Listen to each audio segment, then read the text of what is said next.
Hello students. So our today's lecture is on osseous system, or we can say skeletal system. In this chapter we will study about different types of skeletons, that is axial and appendicular skeleton, different types of bones, joints, movements and disorders of the joints.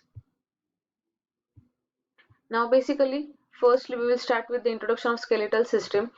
Now generally the skeletal system, its function is to give basic framework to the body, that is our entire body is built up around a hard framework called as skeleton.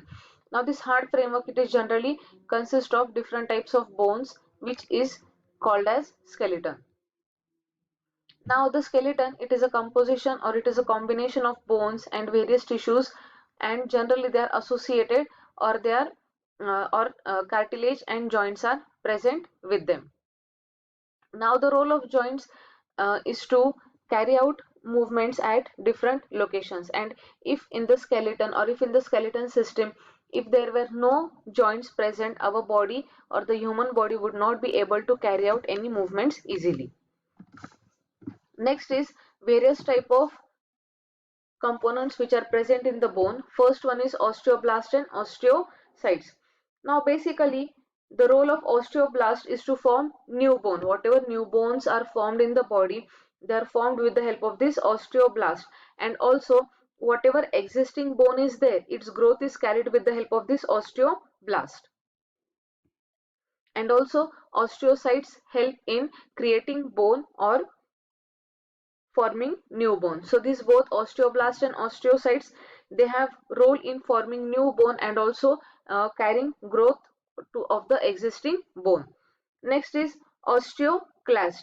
Now generally they are also called as bone reabsorbing cells. Now generally whatever damaged bone tissue is there, it is dissolved and replaced with a new bone tissue, or we can say they are replaced with a healthier cells which are created by the osteoblast.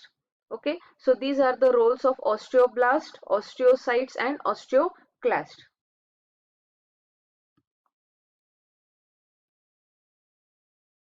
Next is osteoid. Generally osteoid, it is a mixture of collagen and other proteins.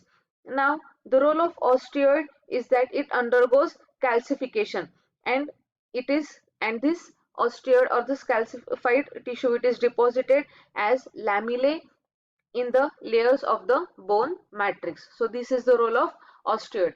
Along with these three components, bones also contain inorganic mineral salts which are present within the matrix. For supplying blood, nerves and blood vessels are present. Bone marrow is also present. Now the role of bone marrow is to produce blood cells, that is the red blood cells, white blood cells and platelets, cartilage, and also they consist of membranes called as endosteum and periosteum. Now, generally, the role of endosteum and periosteum is that generally these membranes, they are the form of connective tissue which lines the inner surface of our bony tissue. For example, generally our body consists of long bones. So inside that long bones, there is a connective tissue layer.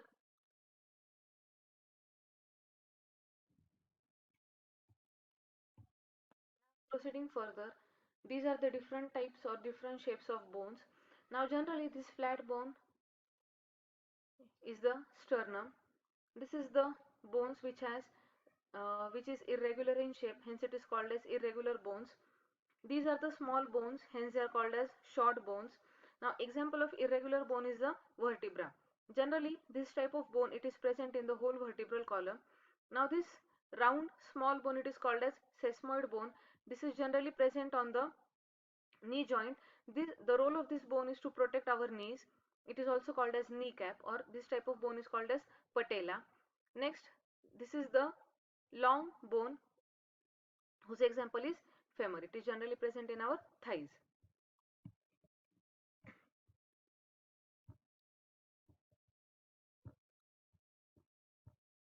Next, now as you can see in this image, generally there are two colors, red and the yellow color. It is seen in the adult, that is 25 plus years, and in infants it is whole in red color. Now generally this red color indicates red bone marrow and this yellow color indicates yellow bone marrow. Both the bone marrows have different functions.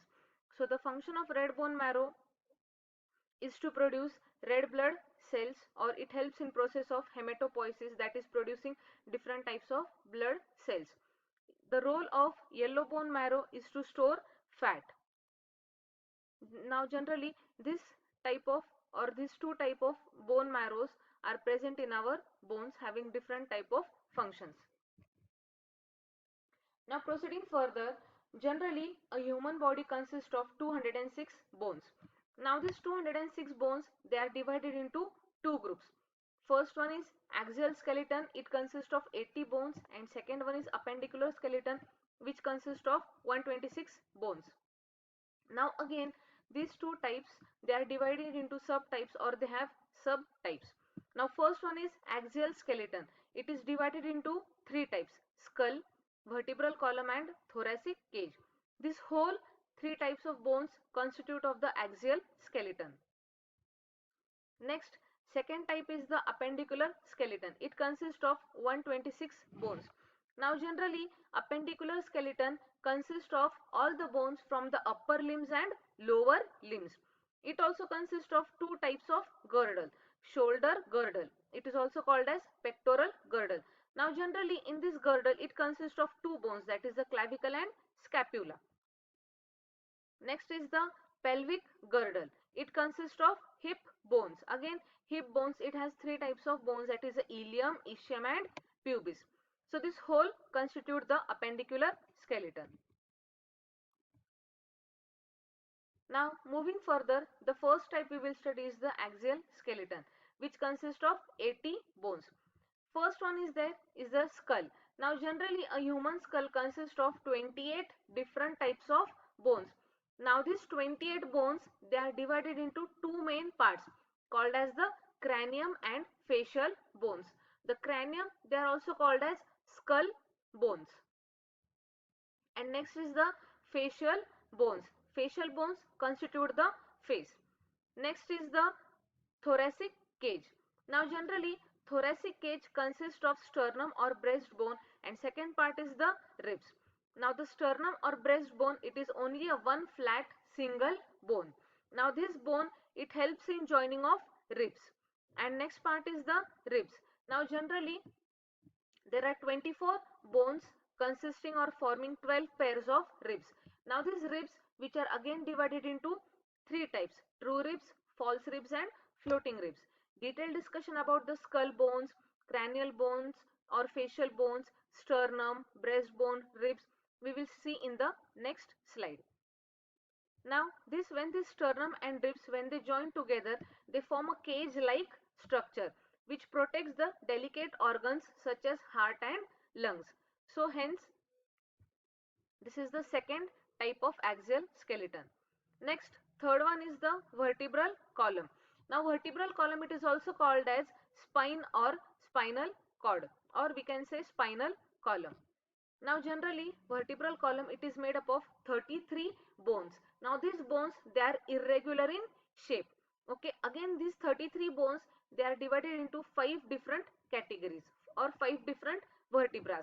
First one is cervical vertebra, second is thoracic vertebra, third one is lumbar vertebra, next is sacrum and coccyx. Coccyx is also called as tail bone.